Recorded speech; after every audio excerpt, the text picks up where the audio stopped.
Tá indo bem até agora? Tá dando para... Interessante. Muito interessante. O percurso, não sei se como já é um momento de uma trajetória que, enfim, teve muitos percalços, eu não fui direto ao tema, então talvez até ficar um pouco extensa. Mas não, mas eu acho interessante justamente que você faça esse apanhado de todos os elementos, porque eu acho que esse tema, entre outros, mas esse tema criou-se uma espécie de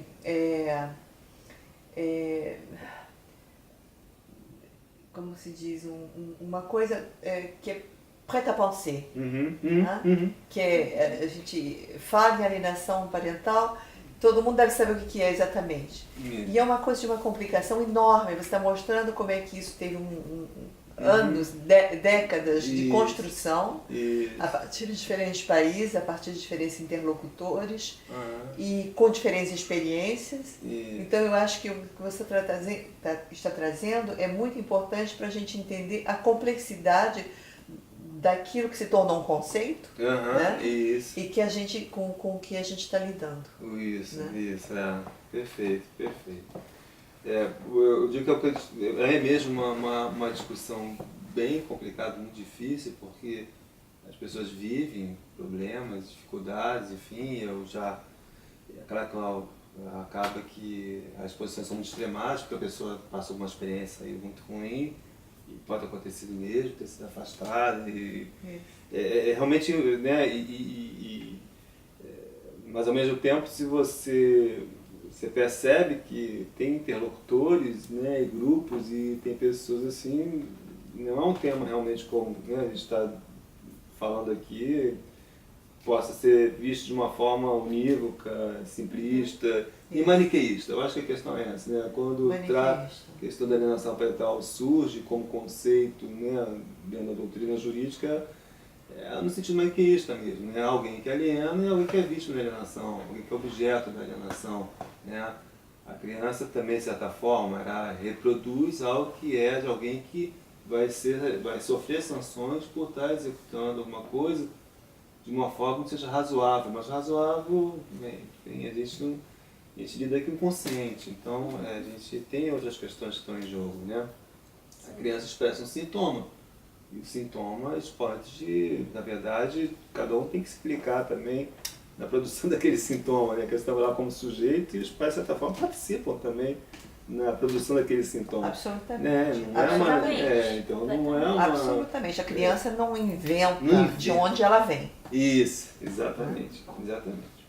Bom, então eu enveredo, né, por esse segundo ponto, pegando aí, né, a vertente, né, introduzida pela crítica sociológica, né, da Sotomayor, de que existe uma discriminação contra a mulher, que socialmente a gente pode perceber em muitos casos, com base na lei, né, realmente percebo, inclusive a ideia, né, de que se ela, enfim, por alguma razão, ela faz uma suposição de que houve uma experiência de sedução sexual, né, não necessariamente é por má fé, mas o fato de ter feito aquilo, ela pode muito facilmente sucumbir, né, ou ser taxada de alienadora, e aquilo se reverter contra ela e contra a criança, enfim, e ter problemas muito sérios em relação a isso.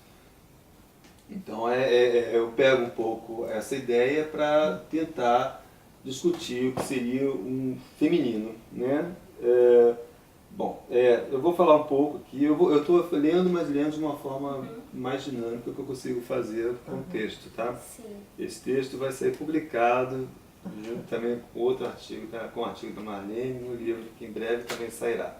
Mas o Lacan, né, ele fala da posição masculina e feminina, a partir da dialética fálica. Então, o falo que serve para designar os dois sexos. Temos aí desde o texto de Lacan, da significação do falo, em que diz, né, destaca que o complexo de castração tem por função para ambos os sexos instalar no sujeito uma posição inconsciente, subjetiva, né, que abre a possibilidade de se identificar com o tipo ideal de seu sexo, responder sem sérias perturbações às necessidades do parceiro, cujo termo Lacan vai trazer para a dimensão do desejo, e se referir à paternidade e maternidade. Bom, né, mas vou adiantar essa parte. Né? O fala aí como significante da falta, sem dúvida distinto do órgão, da imagem, né?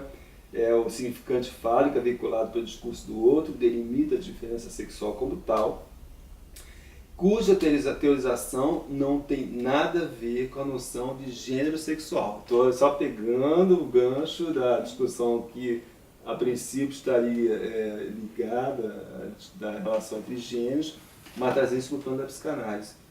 E até descobri por que eu acabei fazendo. Eu só depois descobri por que eu estava fazendo isso. Eu vou falar. É porque, na verdade, já vou falar então, é porque, na verdade, assim, quando... eu não tenho dúvidas que tem uma questão de gênero, sem dúvida, uma batalha de gêneros, assim, em todas as relações aí que, enfim, familiares e tudo mais. Há, de fato, relações que não podem ser perdidas de vista. Mas quando alguém diz, bom, a alienação parental é uma lei sexista, porque, na verdade, né, tem uma discriminação contra as mulheres, que quer proteger seus filhos, vai ter sempre alguém que vai dizer, bom, não, na verdade, porque é uma lei que, como qualquer lei, ela não discrimina homens e mulheres, e tem situações em que a mulher também, ela é vítima da alienação parental, e ela também pode entrar com uma ação para poder ter acesso ao seu filho. E é verdade. Mas eu acho que se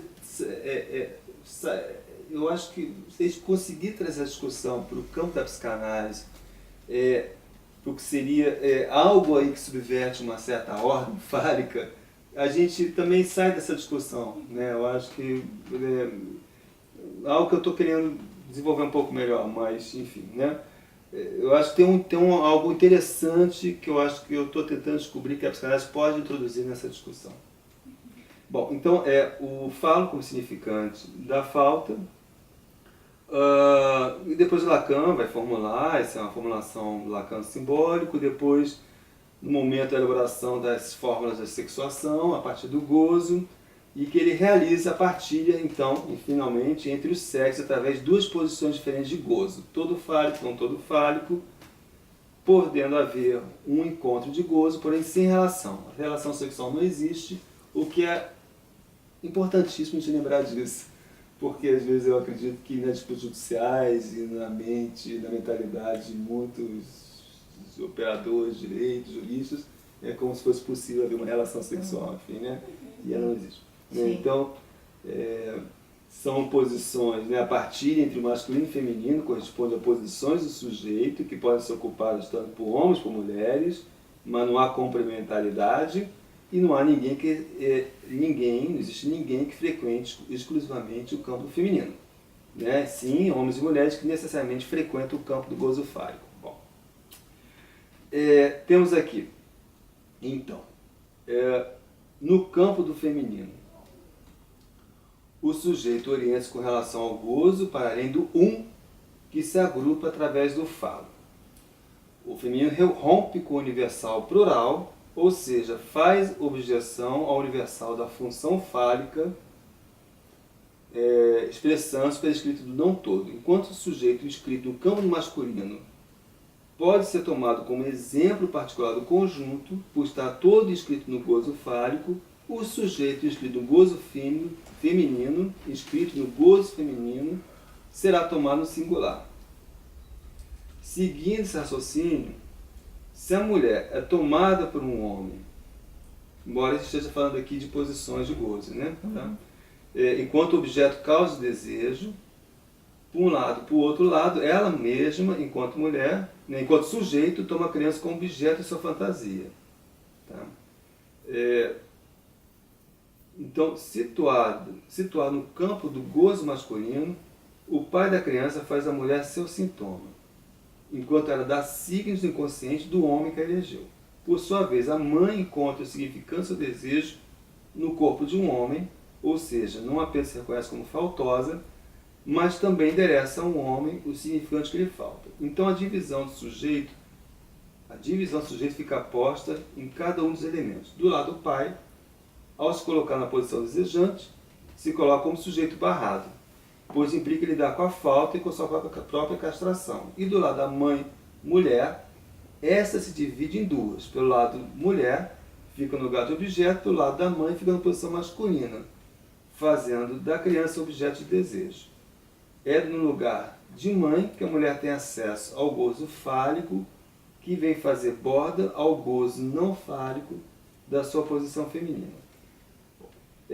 Será, a questão, bom, feito esse panorama teórico, será a porção mulher que habita a mãe aquilo que é insuportável para o homem, contra a qual recorre, então, ele ao aparato jurídico, que da mesma forma que ele não tolera a presença desse gozo outro, não seriam os excessos do gozo feminino que desafiam a ordem fálica, contra os quais se recorre à lei jurídica? Então, será que é uma forma de tentar trazer essa discussão de uma misoginia para esse campo aqui, dentro da psicanálise, bem dentro da psicanálise, né?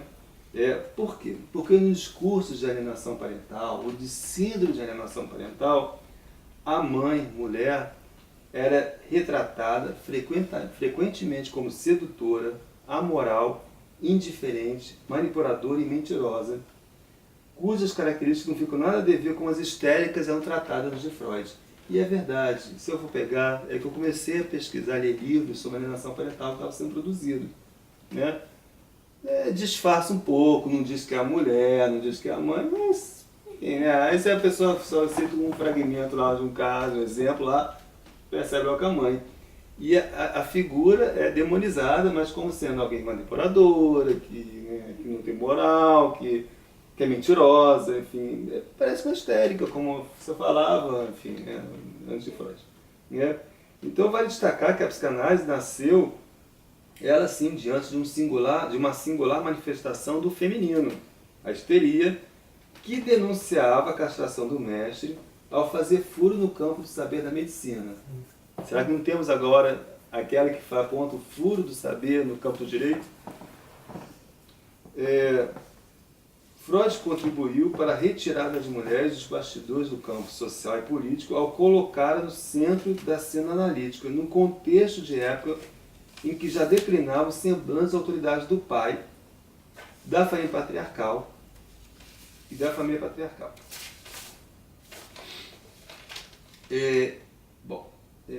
Então, o que começou a surgir para mim como questão, se não haveria, nesses discursos, nessa produção bastante significativa, né, sobre a alienação parental, uma espécie de cruzada contra o gozo não fálico, no cenário de direito da família atual. Né? Isso me fez recorrer, para encerrar aqui a minha fala, ao texto do Freud, da Análise Finita e Infinita, em que ele fala da recusa da feminilidade. Né?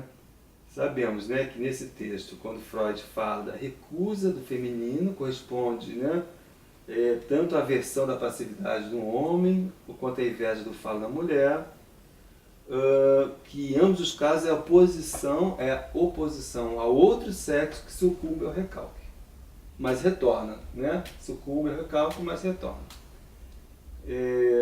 E que seria então a recusa da abertura da pulsional ao campo da alteridade, era para Freud um rochedo para os esforços terapêuticos da cura analítica. Né?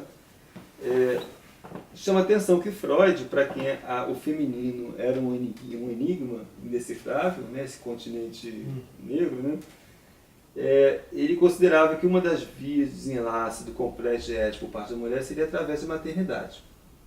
E eu aproveitei aqui um livro do Zafiropoulos, muito interessante, que o que eu utilizei está em espanhol, mas certamente está em francês também, né? Sobre a mãe e a mãe e a mulher, a mãe contra a mulher, muito interessante o livro. Né? E ele diz que Freud, a esse respeito, ele se deixou influenciar por sua própria neurose, né? Imputando ao desejo feminino o ideal edípico do filho que quer casar com sua própria mãe. Né? Achava que os enlaces do complexo de Édipo feminino seria através da maternidade. Né? Mas o que se percebe, e o Zafiropoulos trabalha muito também com a antropologia, com a sociologia, por isso que eu acho o autor bem interessante, ele diz que no campo social a quase totalidade dos regimes conservadores ou totalitários idealizam a maternidade ao mesmo tempo que hostilizam as mulheres. Vide Bolsonaro hoje em dia. Regime totalitário, conservador, que idealiza a maternidade, a família, né, e hostiliza as mulheres. E então, se a mãe foi desde sempre a figura ideal dos regimes mais conservadores, né, isso também, de certa forma, também dominou durante certo tempo a psicanálise, né, fato, assim, mas enfim, né, mas Lacan, enfim, acho que ele traz, sem dúvida, uma inovação, né. A tese de Lacan de que o ideal da mulher é ser objeto de desejo dos homens, ele permite confirmar que são as mulheres que levam adiante, né, e seu Zafiro foi dizendo que são a maior parte dos divórcios, quando enfim, uma insatisfação com o desejo, quem leva adiante são as mulheres. Assim, né? Isso é constatado, né, socialmente. Não é o conforto familiar que normalmente vai segurar o desejo de uma mulher. Enfim, né? Então, Lacan, né? Tanto é que o Lacan traz o Freud, né? Os filhos, enfim, são uma espécie de falo, né? Desejado, deslocado para a mulher. Enfim, Lacan, ele, por sua vez, traz a figura da Medeia como a verdadeira mulher em sua inteireza, completude de mulher, né? É interessante porque a figura de Medeia era evocada, eu vi em alguns textos de alienação parental, mas evocada de uma forma caricatural. Ah, bom, Medeia que mata os filhos porque está insatisfeito e tudo mais, então a Medeia é da alienadora, né? Não é nada disso que o Lacan está trazendo aqui contra a figura da mulher como emblema, né, da mulher em sua inteireza, né? Como representação da mulher por excelência. Medeia, né, é a tragédia